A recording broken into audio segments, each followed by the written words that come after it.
Okay, so today I'm going to be showing you how I make a mushroom fruiting block. We're going to be using 800 grams of hardwood fuel pellets, 160 grams of bran, a mixture of oat and wheat, 35 grams of gypsum, and 1250 milliliters of water. So for this, you're going to need a mushroom grow bag. These come with a filter patch here that will allow the mycelium to breathe in oxygen and exhale CO2. It will also keep contaminants from entering the bag. They are made from high temperature plastic, so it can withstand the temperature and pressure of the pressure cooker.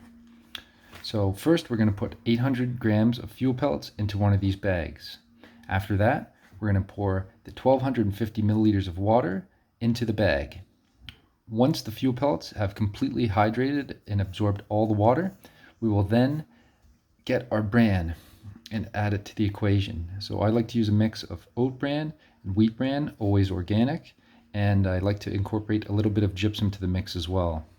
So once the fuel pellets are fully hydrated, then we'll add the bran to it.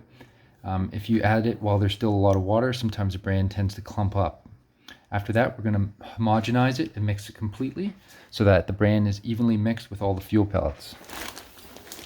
After that, it's going to look something like this. So we're going to remove all the air from the bag and compress it.